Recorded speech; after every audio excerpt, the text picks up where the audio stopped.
ያዕቆብ አልበረዲ ማን ነው? ያዕቆብ አልበረዲ በ6ኛው ክፍለ ዘመን የኖረ ታላቅ ሶርያዊ ሚያፌሳዊ ኦሪየንታል ኦርቶዶክስ አባትና ጳጳስ ነው። በተለይ የሶርያ ኦርቶዶክስ ቤተክርስቲያን ከባድ መከራ ዘመን እንዳጠፋ በማድረጉ ይታወቃል። ውድ የቆሮንቶስ ሚዲያ ተከታታዮች እንደምናላችሁ፣ በያላችሁ በሰላም ፍቅር፣ አንድነት ከእናንተ ጋር ጸንቶ ይኑር። ውድ ኦርቶዶክሳውያን ዛሬ ደግሞ ለየት ያለ በጣም ማንነታችንን የምናውቅበት የተለየ ርዕሰ ጉዳይ ይዤ መጥቻለሁና በጥሞና ብትከታተሉ እውቀትም ታገኛላችሁ። ራሳችሁንም እንዴት መጠበቅ እንዳለባችሁ ልትረዱበት የሚችሉበት ሁኔታ ይፈጠራል ብዬ አምናለሁና አብራችሁን ዝለቁ። ውድ ቆሮንቶስ ሚዲያ ተከታታዮች ዛሬ በጣም ለየት ያለ ግንዛቤያችንን ወጥ የሚያደርግ ከፍ ያለ አስተምሮ ልነግራችሁ መጥቻለሁ። አብራችሁን መቆየት ራሳችሁን ፈትሹ።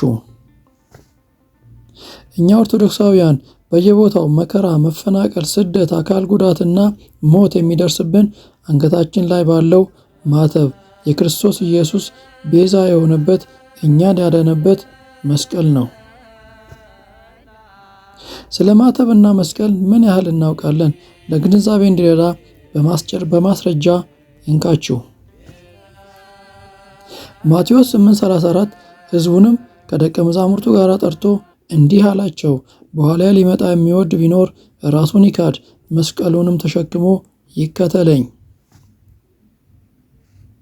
ከሁሉ አስቀድመን የመስቀል ቅርጽ አይነቶችን እንመልከት። የመስቀል ቅርጽ አይነቶች በርካታ ናቸው። በዋናነት ጥቂቶቹን አገልግሎታቸውንና ቅርጻቸውን ጨምሮ እንመለከታለን። አብራችሁን ብትቆዩ ሁሉንም ትረዳላችሁ። በክርስቲያን ታሪክና በተለያየ ቤተ ክርስቲያን ልማዶች የመስቀል ቅርጾች ብዙ አይነት አሉ። ከታዋቂዎቹ መካከል አንደኛ የላቲን መስቀል ነው። በምዕራባዊ ቤተ ክርስቲያን በብዛት የሚታይ ሲሆን ቁመታዊው ክፍሉ ከአግዳሚው ይረዝማል። ሁለተኛው የግሪክ መስቀል ነው። አራቱም ክንዶች እኩል ርዝመት ያላቸው ናቸው። በምስራቃዊ ክርስትና በብዛት ይገኛል። ሶስተኛ የኢትዮጵያ ኦርቶዶክስ ተዋሕዶ ቤተክርስቲያን ነው መስቀል ነው። በተዋሕዶ ቤተክርስቲያን የሚጠቀሙት ልዩ ጥልፍልፍና ውብ የጂኦሜትሪ ቅርጽ ያለው መስቀል ነው። የእጅ መስቀል፣ የሂደት መስቀልና መሰዊያው መስቀል በተለያዩ ቅርጾች ይሰራሉ። አራተኛ የግብፅ ኮፕቲክ መስቀል ነው። በግብፅ ኦርቶዶክስ ቤተክርስቲያን የሚታወቅ ሲሆን የግሪክ መስቀልን የሚመስል ልዩ ማስጌጫ አለው። አምስተኛ የኢየሩሳሌም መስቀል፣ አንድ ትልቅ መስቀል እና በዙሪያው 4 ትንሽ መስቀሎች ያሉት ቅርጽ ነው። አራቱ የዓለም አቅጣጫዎችን ወይም አራቱ ወንጌላውያንን እንደሚወክሉ ይተረጎማል። ስድስተኛው የሩሲያ ኦርቶዶክስ መስቀል ነው። 3 አግዳሚ መስመሮች ያሉት ሲሆን የታችኛው መስመር ጠመዝማዛ ይሆናል። ሰባተኛው የቅዱስ እንድርያስ መስቀል ነው። በኤክስ ቅርጽ የተሰራ ሲሆን ቅዱስ እንድርያስ በእንዲህ አይነት መስቀል እንደሰቀለ ታሪክ ይነግረናል። በኢትዮጵያ ኦርቶዶክስ ተዋሕዶ ቤተክርስቲያን የሚታወቁ መስቀል አይነቶች የእጅ መስቀል፣ የሂደት ወይም የሰልፍ መስቀል፣ የመሰዊያ መስቀል፣ የአንገት መስቀል፣ የበርና የህንፃ መስቀል ተብሎ ይከፈላል። እነዚህ ቅርጾች በኪነ ጥበብ ልዩነት ቢለያዩም ለክርስቲያኖች የሚወክሉት የክርስቶስን መስዋዕትነት፣ ድልና የድህነት ተስፋን ምልክት ነው። በብዙ ኢትዮጵያ የእጅ መስቀሎች ላይ ከመጨበጫው በላይ ያለው በ4 ክፍል የተከፈለ ማዕዘን ሳጥን የሚመስል ቅርጽ በዋናነት ታቦትን እንደሚወክል ይተረጎማል። ይህም በኢትዮጵያ ተዋሕዶ ኦርቶዶክስ ተዋሕዶ ቤተክርስቲያን የታቦት ክብርና ከመስቀል ጋር ያለውን ቅርበት ግንኙነት ያሳያል። በቤተ ክርስቲያናችን አስተምሮም መስቀሉ የጌታችን ድነት ምልክት ነው። ታቦቱ ደግሞ የእግዚአብሔር መገኛና የቃል ኪዳን ምልክት ነው። ስለዚህ በአንድነት የኢትዮጵያ መስቀሎች ላይ ታቦትን የሚወክል ይህ ቅርጽ መኖሩ የብሉይ ኪዳን ታቦትና የአዲስ ኪዳን ታቦት የመስቀል ጸጋ አንድነት በምሳሌነት ያስታውሳል። በእርግጥ በተዋህዶ እምነት መሰረት ይህንን ክፍል ታቦትን የሚወክል ብለን መግለጽ ይበልጥ ተገቢ ነው። ይህን ለመንደርደሪያ የተጠቀምኩት መስቀል ማን አዘጋጀልን በጥሞና አስተውለን እንከታተል። ታላቅ የቤተ ክርስቲያን አባትና ባለውለታችን ሲሆን ግን ደግሞ የተረሳና ታላቅ አባት አስተዋውቃቸዋለሁ። አብረን እንዝለቅ። ይህን መስቀል ያዘጋጀልን ስሙ አልበረዲ ይባላል። ለምን አልበረዲ ተባለ?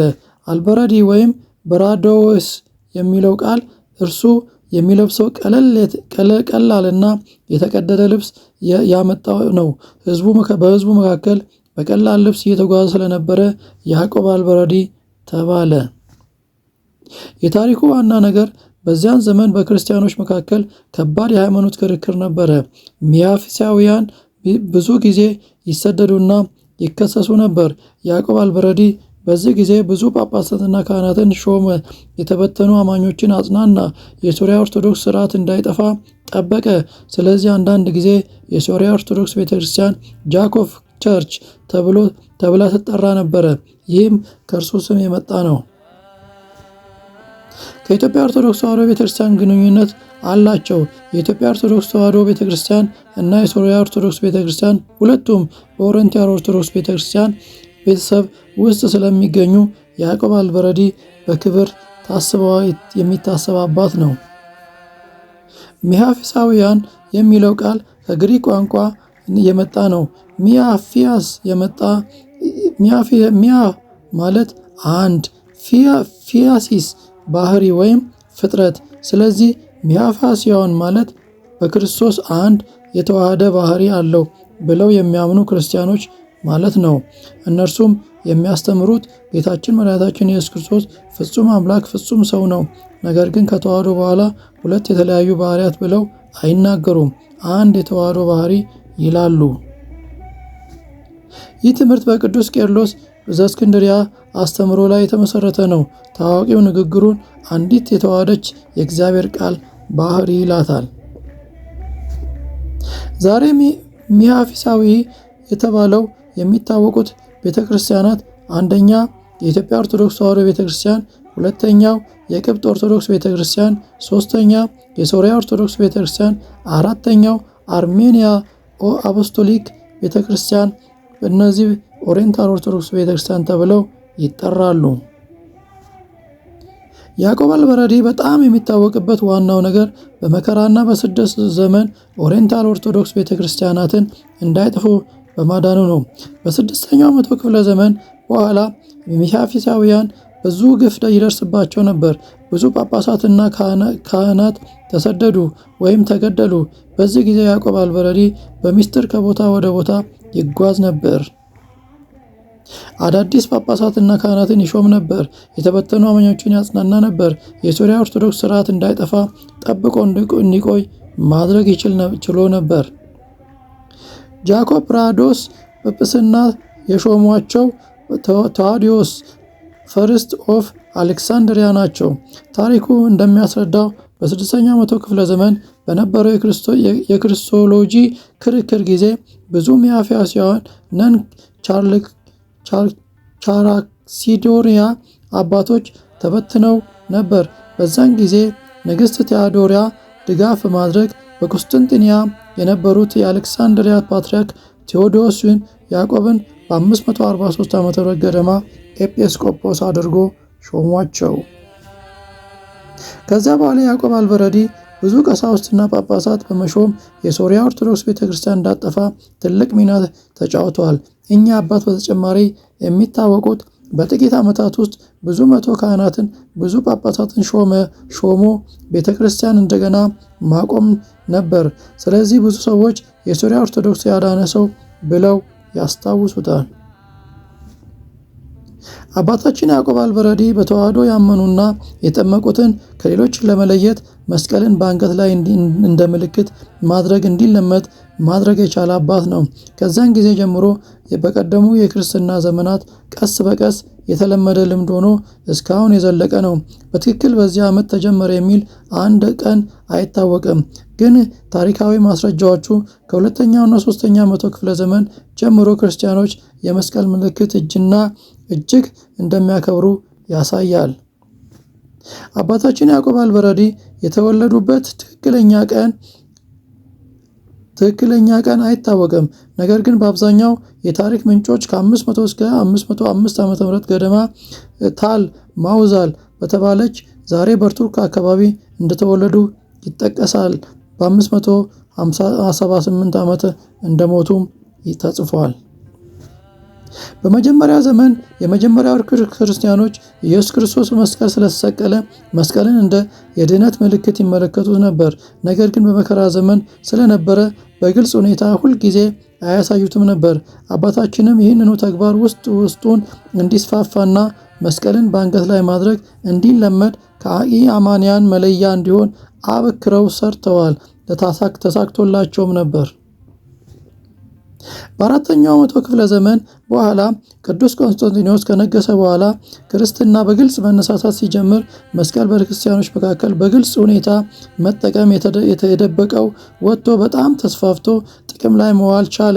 በዚያን ጊዜ ሰዎች መስቀልን በተለያዩ መንገዶች ይጠቀማሉ። በቤት ውስጥ ግድግዳ ላይ በመስቀል፣ በቤተ ክርስቲያን ጉልላት ላይ በማስቀመጥ፣ በእጅ ወይም በአንገት ላይ ማሰርን ጀመሩ። ከሌሎች ኦሪየንታል ቤተ ክርስቲያናት የበለጠ የኢትዮጵያ ኦርቶዶክስ ተዋሕዶ ቤተ ክርስቲያን ውስጥ መስቀልን በስፋት እና በግልጽ በአንገት ማድረግ የተለመደ ነው። ምክንያቱም የክርስትና ምልክት፣ የእምነት ማስታወሻ፣ የበረከት ምልክት ተደርጎ የድነት ምልክት ተደርጎ ይታያል።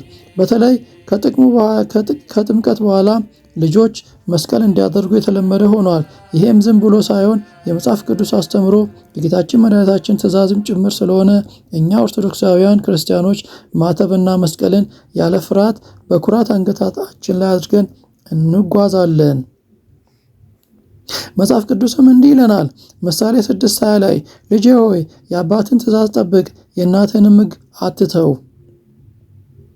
በዚሁ ምዕራፍ ቁጥር 21 ላይ ሁልጊዜም በልብህ አኑረው፣ በአንገትህም እሰረው።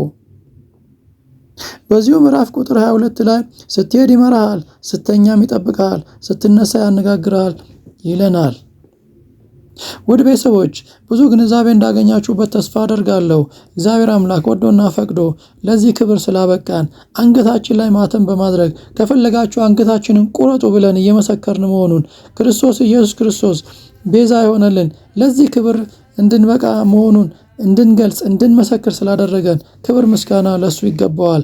ውድ ቤተሰቦቼ አብራችሁን ቆይታችሁ እስከዚህ ሰዓት ስለተከታተላችሁ እጅግ በጣም አከብራችኋለሁ፣ አወዳችኋለሁ፣ አመሰግናችኋለሁ። በሌላ መልኩ የተበለጠ ለመስራት እንድችል ሰብስክራይብ፣ ሼር፣ ላይክ በማድረግ ለሌሎች አጋሩ ቤተሰቦች፣ ሌሎች ኦርቶዶክሶች አካፍሉ። ሃይማኖታችሁን ጠብቁ። ማተብ አንገት ላይ ማሰር ክብር እንጂ ሀፍረት እንዳልሆነ በግልጽ መስክሩ፣ ተናገሩ። ይቆየን። አሜን። ወስብሐት ለእግዚአብሔር ወወላዲቱ ድንግል ወመስቀሉ ክብር። አሜን።